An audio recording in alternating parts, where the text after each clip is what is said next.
kelompok yang beranggotakan Dede Hadiansyah dengan NIM 048 dan Alianta Resa Mardika dengan NIM 062 dengan saya sendiri Idham Agustianto dengan NIM 086. Slide berikutnya. Kami di sini akan mereview jurnal yang berjudul Studi Aliran Fluida Manifestasi Panas Bumi Desa Diwak dan Desa Derekan, Kecamatan Bergas, Kabupaten Semarang, menggunakan metode tahanan jenis 3D.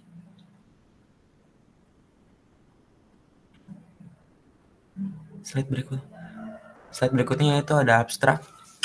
Penelitian telah dilakukan menggunakan metode geolistrik dengan tujuan untuk mengetahui pola aliran fluida di daerah Diwak Derekan, Jawa Tengah, yang terkait dengan manifestasi panas bumi. Metode yang digunakan adalah pengukuran geolistrik tahanan jenis 3D dengan konfigurasi pole-pole. Pengolahan data dilakukan menggunakan perangkat lunak, Res-3DINV, dan Surfer yang menghasilkan penampang horizontal dan vertikal. Hasil interpretasi 2D kemudian diolah dengan perangkat lunak Rockwork sehingga mendapatkan penampang 3D. Dari hasil penelitian ditemukan bahwa aliran fluida dari titik pengukur 1 menuju ke arah timur, sementara dari titik pengukuran 2 menuju ke arah barat laut, dan arah aliran fluida dari kedua titik pengukuran berakhir di Sungai Lutung. Slide berikutnya yaitu ada pendahuluan. Kebutuhan manusia akan energi tiap tahun meningkat, sedangkan sumber cadangan energi semakin berkurang. Hal ini membuat manusia berusaha untuk mencari sumber alternatif baru yang dapat dimanfaatkan untuk memenuhi kebutuhannya. Salah satu cara untuk menyelesaikan permasalahan ini adalah dengan memanfaatkan energi panas bumi sebagai energi alternatif pengganti satu. Energi panas bumi sendiri merupakan energi panas yang terbentuk di bawah permukaan bumi secara alami, di mana energi panas alami yang berasal dari bumi terjebak cukup dekat dengan permukaan dan dapat dengan mudah untuk dimanfaatkan secara ekonomis. Penelitian mengalami studi geofisika terpadu di lereng selatan Gunung Ungaran juga menyatakan Diwak dan Derekan merupakan salah satu lapangan panas bumi. Terdapat manifestasi air panas di Desa Diwak dan Desa Derekan memicu untuk dilakukan penelitian tentang aliran fluida manifestasi panas bumi menggunakan tahanan jenis 3D. Slide berikutnya yaitu ada metodologi. Dalam penelitian ini, metode geolistrik resistivitas 3D digunakan untuk menentukan kedalaman batuan pada bantuan dengan harapan endapan-endapan yang tidak menyatu dengan batu pasir dapat dilihat dengan jelas melalui perbedaan porositas dan kejenuhan. Metode ini dapat memberikan gambaran 3 dimensi dari bawah permukaan yang lebih detail daripada metode resistivitas 2D, termasuk citra distribusi resistivitas dalam penampang vertikal maupun horizontal. Namun, metode ini tidak sering digunakan dalam survei penelitian geofisika karena faktor biaya dan tenaga yang dibutuhkan, terutama pada area yang luas. Untuk mengatasi masalah ini, sedang dikembangkan resistivimeter dengan multi-channel dan teknologi mikrokomputer berkecepatan tinggi untuk melakukan proses inversi data dalam skala besar dengan waktu yang lebih singkat. Dalam pengukuran geolistrik, konfigurasi elektroda yang paling sering digunakan untuk survei resistivitas 3D adalah konfigurasi pole-pole, yang hanya memanfaatkan dua elektroda yaitu elektroda arus C1 dan elektroda potensial P1. Konfigurasi ini memanfaatkan pengiriman atau injeksi arus menggunakan dua elektroda yang masing-masing dihubungkan ke kutub positif sebagai current source dan kutub negatif sebagai current sink, serta pengukuran potensial yang merupakan pengukuran beda potensial suatu titik relatif terhadap titik yang lain.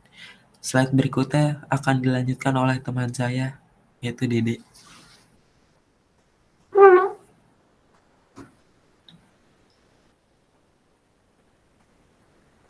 Ini udah di next slide ya.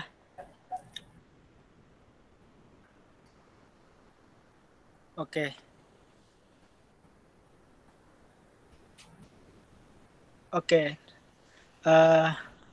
Dalam hasil penelitian distribusi aliran fluida geotermal di Diwak dan Derekan, Jawa Tengah menunjukkan bahwa arah aliran fluida adalah ke arah timur dan barat laut dan ke arah Sungai Lutung. Metode resistivitas 3D memberikan gambaran yang lebih detail tentang distribusi resistivitas di kedua penampang vertikal dan horizontal.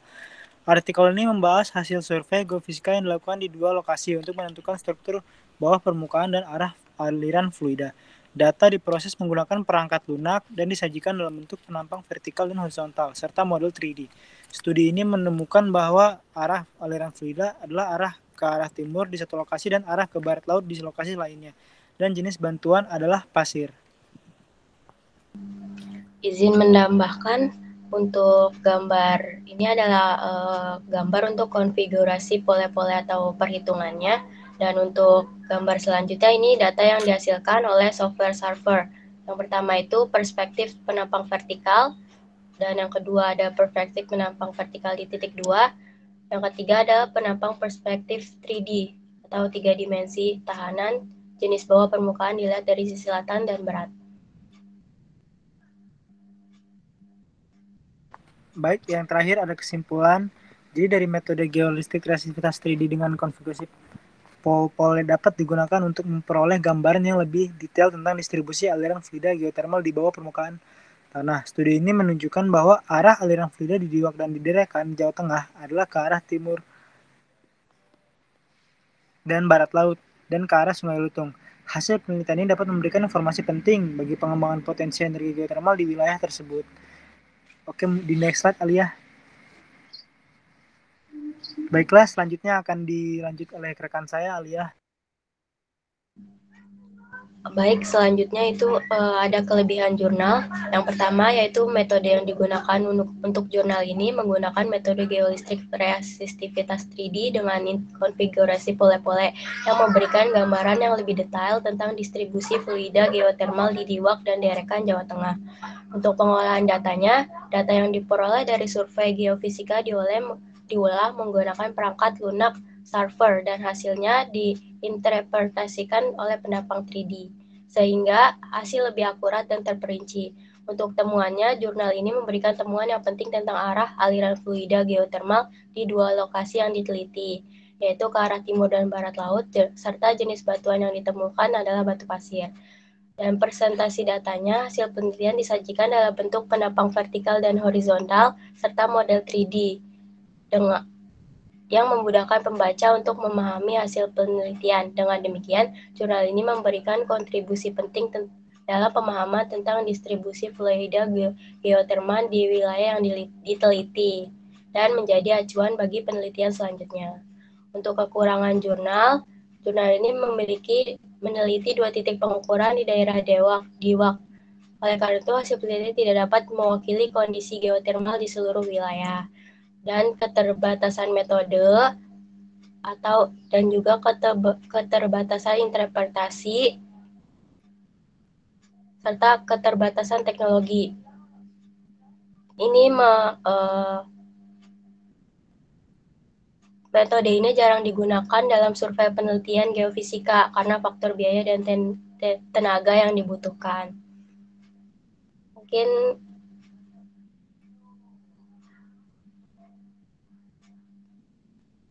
Mungkin itu saja yang dapat disampaikan. Selanjutnya adalah sesi pertanyaan.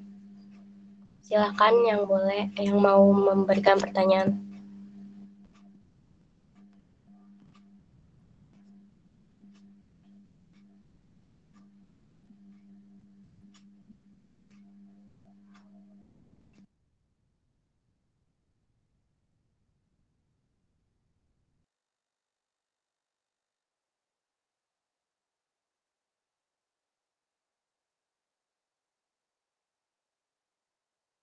Ya, Alvaro. Ya, izin bertanya ya. Sebelumnya perkenalkan, saya Alvaro Setiawan Nugroho dengan NIM 21103111043. Izin bertanya, mungkin bertanya tentang apa yang dimaksud dengan metode geolistrik resistivitas 3D? Bisa minta tolong jelasin lagi nggak? Iya, ditampung dulu ya Alvaro. Oke, Apakah terima ada yang kasih. ingin bertanya lagi?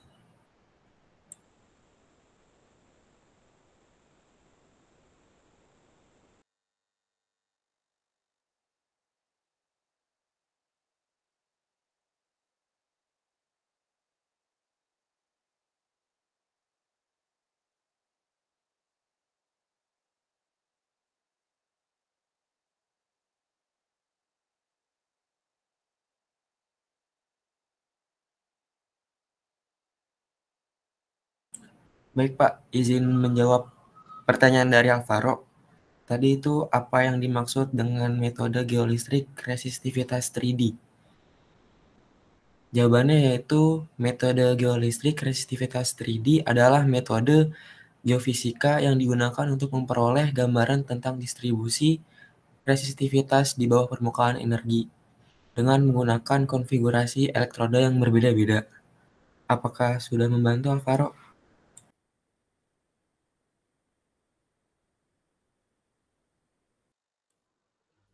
Cukup membantu. Mungkin terima kasih atas jawabannya. Sama-sama. Apakah ada yang ingin bertanya lagi?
Pak, ini nggak ada yang nanya lagi, ditutup aja apa gimana Pak? Saya izin bertanya dong. Ya, silakan Arya. Perkenalkan, nama saya Ari Dwinanto, NIM 21110311054. Saya menanya ini dong, ada kendala nggak sih dalam penggunaan metode resistivitas 3D ini dalam survei geofisika? Mungkin itu aja.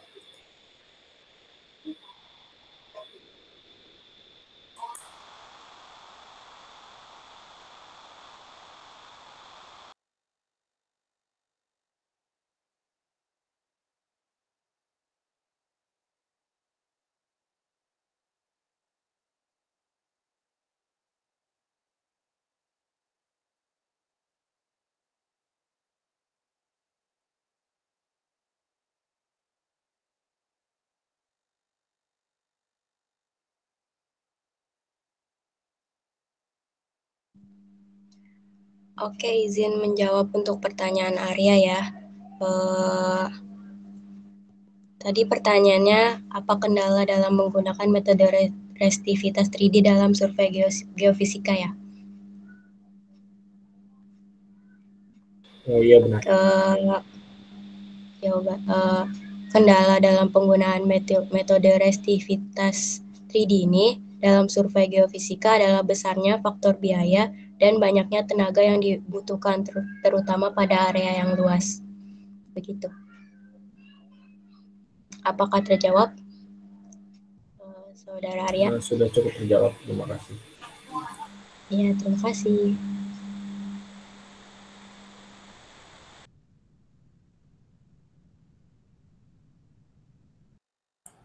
Apakah dari teman-teman ada yang ingin bertanya lagi? Izin tanya dong. Oke, Farhat. Apa sih yang menjadi implikasi dari penggunaan metode resistivitas 3D dalam survei geofisika ini?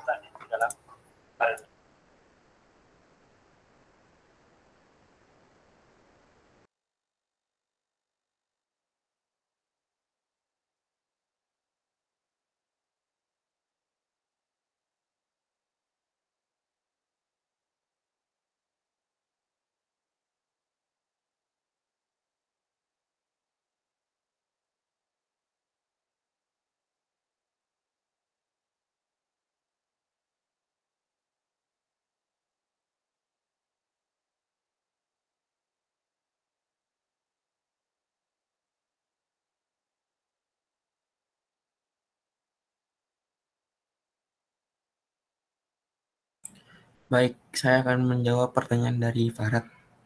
Tadi pertanyaannya itu apa yang menjadi implikasi dari penggunaan metode resistivitas 3D dalam survei geofisika? Jawabannya itu implikasi dari penggunaan metode resistivitas 3D dalam survei geofisika adalah bahwa metode ini dapat memberikan gambaran yang lebih detail tentang distribusi resistivitas di bawah permukaan dibandingkan dengan metode resistivitas 2D. Apakah sudah terjawab, Farhat? Sudah terjawab, terima kasih. Terima kasih, Farhat. Baik. Pak, ini yang nanya udah 3, dilanjut aja, Pak. Gimana, Pak? Ya, untuk pertanyaan ya, tadi yang sudah ditanyakan sudah 3, nanti dituliskan ya di presentasinya, di slide PowerPoint-nya, pertanyaan apa yang ditanyakan dari kelompok yang lain, kemudian jawaban apa yang didiskusikan atau yang diberikan oleh kelompok yang melakukan presentasi dikumpulkan ya di slide PowerPoint, kemudian dikirim di Google Classroom. Oke, baik, Pak. Ya. Sekian, izin nutup ya, Pak. Ya. Sekian presentasi dari kelompok kami. Kurang lebihnya mohon maaf. Wassalamualaikum warahmatullahi wabarakatuh. Ya, waalaikumsalam.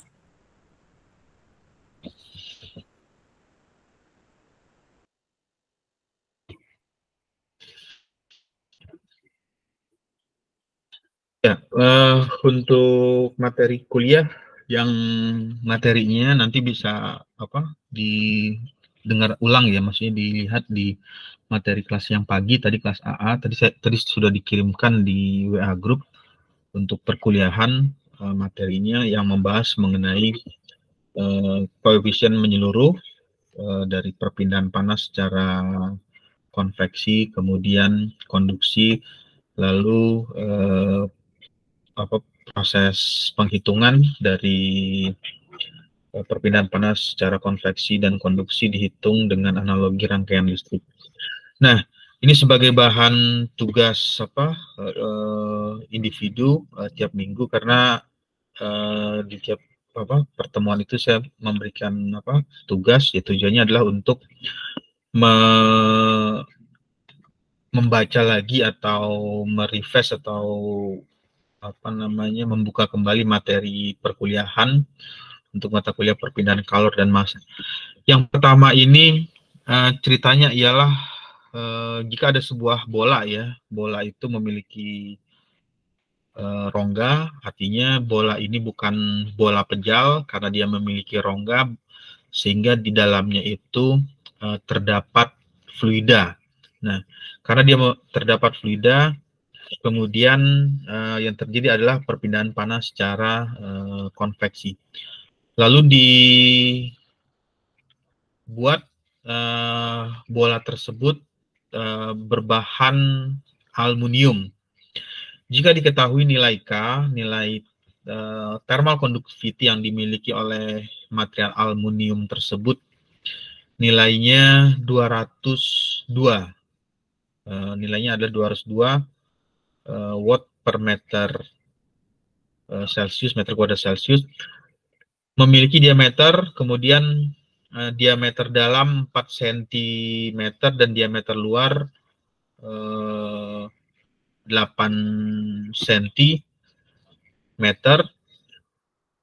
Selanjutnya suhu bagian dalam dari bola tersebut temperaturnya 100 derajat Celcius dan suhu bagian luar 50. Jadi bagian dalam 100 derajat Celcius dan suhu bagian luar 50 derajat Celcius. Bagaimana menghitungnya untuk nilai Q? Nilai Q ini adalah perpindahan kalor. Jadi yang terjadi di bola berongga ini perpindahan panas secara konveksi, kemudian ada perpindahan panas secara konduksi. Ada ada fluida yang berada di dalam bola tersebut. Yang berikutnya, jika diasumsikan atau jika dibuat bola berongga tersebut dilapisi dengan bahan yang memiliki bahan isolasi dengan nilai thermal conductivity-nya 50 ya, yang awalnya thermal conductivity-nya tinggi 202, kemudian karena dia sedikit mengalami isolasi, artinya panas yang dipindahkan tersebut menjadi berkurang kecepatannya atau kemampuan thermal conductivity-nya untuk berpindah, karena yang awalnya 202 menjadi 50 dengan ketebalan 1 cm. Ini adalah bahan yang mengisolasi, tapi dalam arti bukan isolasi secara penuh ya, karena masih memiliki nilai thermal conductivity. Dengan ketebalan 1 cm, bagian luar isolasi ini bersentuhan atau kontak dengan lingkungan yang mempunyai koefisien konveksi. Kalau ini thermal conductivity nilai K, sedangkan ini adalah koefisien konveksinya 20 watt per meter kuadrat Celcius, dan temperatur bagian surface permukaan luar 10 derajat Celcius. Bagian dalam bola tetap mempunyai suhu 100 derajat. Jadi di bagian dalam bola tersebut memiliki temperatur inlet atau temperatur dalamnya, suhunya dengan kondisi yang sama 100 derajat Celcius. Lalu yang jadi pertanyaan, jika mengalami perubahan thermal conductivity, berapa nilai perpindahan kalor yang terjadi? Jadi perpindahan kalor yang terjadi ini melibatkan perpindahan panas yang terjadi secara konveksi dan secara radiasi, konveksi dan secara konduksi. Ya, soalnya dua materi ya, 2 soal, nanti bisa dilihat penjelasan atau teorinya di perkuliahan yang tadi pagi yang membahas mengenai perpindahan kalor dan massa secara konduksi dan konveksi.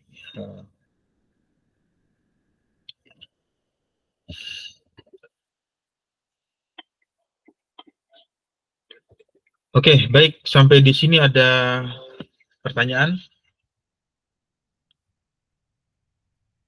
Kalau tidak ada pertanyaan, mungkin saya rasa cukup ya untuk materinya, karena materi kelas AA dan B itu ya tidak berbeda, jadi nanti bisa mendengarkan atau menonton kembali video perkuliahan untuk perpindahan kalor dan massa yang membahas perpindahan panas secara konduksi dan konveksi secara simultan.